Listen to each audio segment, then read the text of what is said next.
Salut, c'est Lucas, j'espère que ça va bien, moi ça va nickel. Aujourd'hui, on va parler des réseaux sociaux qui détruisent le cerveau. Enfin, pas exactement. En effet, à l'époque, on lisait le journal pour se divertir, en regardant des petites blagues et tout ça, ou alors pour regarder l'actualité. Puis est venue, vers les années 1910-1916, la radio. On passait le journal, des petites blagues pour se divertir, et des matchs de sport aussi, bien entendu. Ensuite, la télévision est arrivée, où là, on passait aussi des petites blagues, des journaux pour se divertir et tout ça, et maintenant, la nouvelle la nouvelle chose, les dessins animés, qui est l'étape supérieure aux bandes dessinées. Et oui, parce qu'à l'époque, les enfants, pour se divertir, soit soit ils jouaient dehors avec un ballon, soit ils regardaient des dessins animés sur la télé qui passaient. Bon, c'était noir et blanc et tout ça, mais c'était déjà ça. Et je précise que les enfants regardaient, non, passaient plus de temps dehors que à l'intérieur, tout simplement. Parce que les parents, ils préféraient que les enfants, ils passent plus de temps dehors. Mais on en reparlera. Maintenant, l'arrivée d'Internet a tout changé le game. Désormais, on regardait toujours la télé au début. Tout ça, tout ça. Mais il y avait toujours les réseaux sociaux et les vidéos YouTube avec Squeezie, Cyprien, Norman, peut-être pas citer le bon exemple, etc., etc., jusqu'à ce que un drame arrive, le confinement. Et oui, parce que vous vous souvenez du cinéma, tout ça, CGR, etc., etc. Ben ouais, il n'y a plus ça pendant le confinement. Parce que t'es chez toi. Il y a les plateformes de streaming. Les plateformes de streaming, et oui. Où tu peux regarder des films à la télé et tout ça. Et oui. Ce que tu pouvais pas faire avant. Si, tu pouvais le faire, mais c'était moins répandu que maintenant.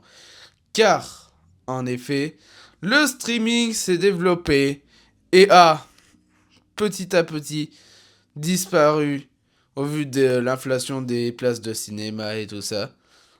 Et voilà. Du coup, ce qui s'est passé, c'est qu'on restait de plus en plus à la maison à l'intérieur. Regardez Netflix and chill, tout ça. La Casa del Papel, Squid Game, Peaky Blender, etc., etc. Et du coup, ça fait de l'isolement social. Comme les réseaux sociaux, qui, chez les plus jeunes, font des carnages dégénérescents. En effet, avant, avant 3 ans, personne donnait un écran à un enfant. Personne donnait un écran à un enfant. C'est vrai. Bon, on se débrouillait pour qu'il arrête de pleurer et tout ça. Bon, ça a été dur, mais bon. Et maintenant, quand ton enfant il pleure, tu lui donnes un téléphone. D'accord, pourquoi pas. Mais est-ce que c'est bien pour sa santé? Non, non, non, non, non, c'est pas bien pour sa santé parce qu'il peut avoir des retards en termes de comportement, avoir des retards en termes de parole et tout ça. C'est très dangereux pour sa santé. Donc mieux vaut éviter de donner un écran avant 3 ans. Même lui faire regarder la télé. Même les parents, ils écoutaient les conseils. Et maintenant, j'ai l'impression les parents, ils écoutent plus les conseils que les docteurs y donnaient et tout ça.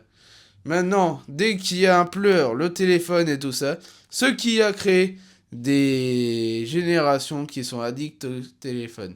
Mais c'est pas ça le problème. C'est pas ça le problème. Parce que tu peux être addict au téléphone et tout ça quand t'es enfant, peut-être.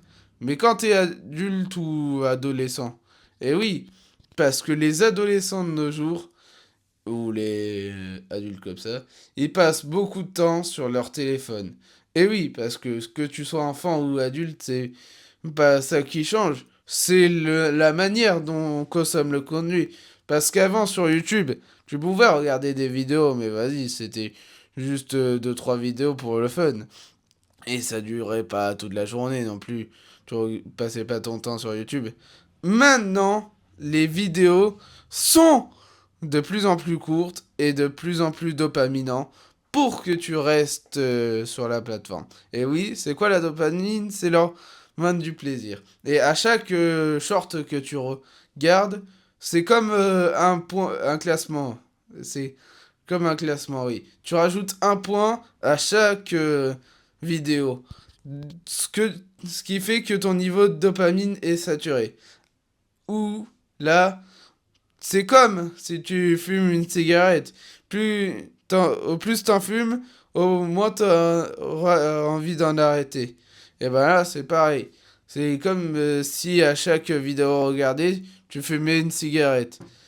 Et du coup, ce qui se passe, c'est que ça crée des addictions chez les jeunes. Même moi, hein, je regardais TikTok énormément. Ça m'est arrivé de passer des soirées à regarder TikTok. Même là, actuellement, j'essaye d'y travailler. Et pour comment s'en débarrasser? Soit tu désinstalles TikTok, c'est radical. Ou YouTube. YouTube, non, faut juste éviter d'aller dans l'onglet Shorts. Et Instagram aussi. Soit tu mets un limiteur de temps d'écran. Il y a Opal sur iPhone si vous voulez. C'est un très bon limiteur. Je précise que ce n'est pas une OP, bien sûr. Où il y a réglage de temps d'écran, mais c'est pas foufou. Tu peux le désactiver facilement. Donc, il faut gérer son temps, son écran. Et comment la dopamine, c'est pas un crime, hein. Soit, c'est l'excès de dopamine. Parce que avant, tu pouvais avoir de la dopamine en jouant au football avec des collègues en sortant. Maintenant, tu regardes TikTok, t'as l'impression d'être heureux, mais puis la minute après, t'es pas heureux, t'es triste, tu braques dans le vide, tu... Non, t'es pas triste comme ça, tu fais... Qu'est-ce que j'ai fait encore? Alors, du coup, comment s'en sortir? Je l'ai expliqué précédemment.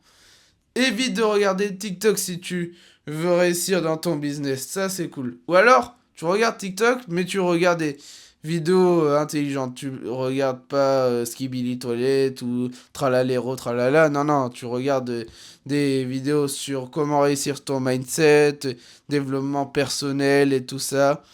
Tu regardes des vidéos qui dit comment créer une formation, t'achètes des formations. Même si c'est pas évident avec les nombreux arnaqueurs.